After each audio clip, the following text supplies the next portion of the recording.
hello साथीहरू अनि आज चाहिँ हैन त्यो गुरु पूर्णिमा थियो नि त अनि I am teacher by profession अनि आज चाहिँ यस्तो सेलिब्रेसन भएको थियो कि हाम्रो स्कुलमा फेरि मलाई कतै अगाडि जान पर्ने भइसि कतै यस्तो ठाउँमा जानु पर्ने अक्वार्ड लाग्ने के तर रमाइलो चाहिँ एकदम रमाइलो भयो थियो मलाई सुरुमा अक्वार्ड लाग्ने अनि म अलिकति टाइम पछि चाहिँ त्यो घुलमिल हुन्छ कि अनि क्लास पहिला 6 कोले यस्तो सरप्राइजहरू रेडी पारेको थियो हैन त्यो पछि फेरि क्लास 4 मा गयौं क्लास 4 पछि क्लास 9 को बच्चाहरूले पनि यसरी रेडी पारेको थियो एकदमै रमाइलो भएको थियो है यति धेरै रमाइलो भएको थियो अनि यो टेकको लागि हैन जुन अहिले टेक मैले देखाएको छु यो टेकको लागि बच्चाहरूले फर्स्टमा एक राम्रोसँग मनबाट भने सेकेन्डमा मनबाट भने तर टिचरहरूले भिडियो राम्रोसँग नभन्दा फेरि भन भन्दा 10 चोटि भइसक्यो त्यतिखेर तिनीहरू पनि भइसकेको थियो कि साथीहरू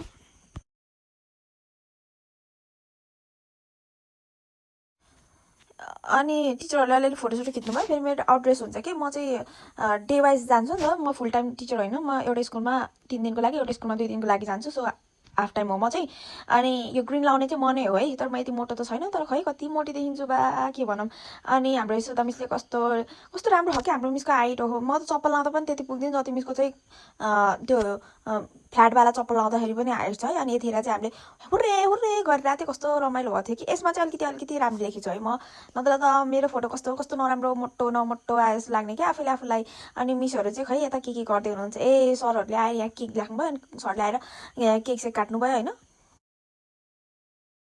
अनि क्लास 9 को बहिनीहरूले चाहिँ डान्स गर्ने भनेर गीतहरू लाउन थाले अनि हाम्रो विशाल सरलाई चाहिँ यस्तरी तानेर उनीहरूले नचाउनु लागे विशाल सरले जाने नि नजाने नि अलिअलि ट्राई त गर्नुभयो त्यो पछि बल्ल हाम्रो मिस टिचरहरू चाहिँ इन्क्लुड गर्नुभयो क्या आफूलाई त्यो डान्स गर्न बच्चाहरू चाहिँ पछाडिबाट हेर्नु कस्तो मजाले हेरेको आज पढ्नु नि परेको छैन टिचरहरू डान्स गर्दै बस्नुपर्छ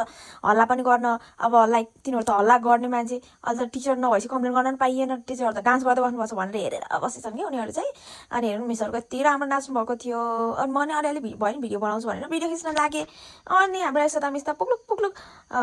त्यो ढल्ने गीत हुन्छ कि अरे म त ढलेमा ढेन्जर नाच्नु थाल्नुभयो म त साँच्चै ढल्नु भएको छ कि भन्ने सोचेको कि तर होइन साथीहरू त्यो त एक्ट रहेछ कि एक्ट अनि एकछिन त मिस नाचेको हेरेको भयो त्यो पछि भयो आफू पनि नाच्नुपर्छ भनेर हामी सबै गइयो होइन म त यति ढ्याब्री देखेछु होइन यति ढ्याब्री देखेछु मलाई चाहिँ आफू म स्लिम भयो भने हड्डी जस्तो देखिन्छु अलिकति मोटायो भने भैँसी जस्तो देखिन्छु म त अचम्म परिसकेँ कि मेरो ज्यान कस्तो खालको होला यामा रियलमा फेरि म यति मोटी देखिने कि म एकदम ठिक्क देखिन्छु तर यो भिडियोमा चाहिँ कसम हात्तीभन्दा ठुलो देखेँ जस्तो लाग्यो क्या आफ्नो शरीर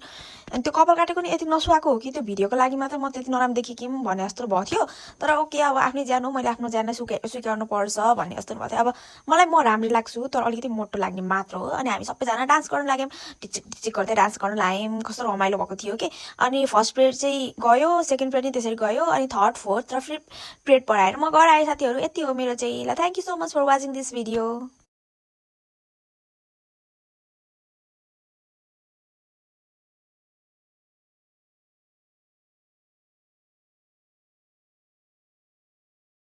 अनि मेरो बच्चाहरूले चाहिँ मेरो कस्तो खालको चित्र बनाएको साथीहरू यो राम्रो छ म यस्तै छु त यसो फोटोमा हेरेर भन्नु त म यस्तै छु र मेरो कता हेर्न छैन ल अर्को कसरी बनायो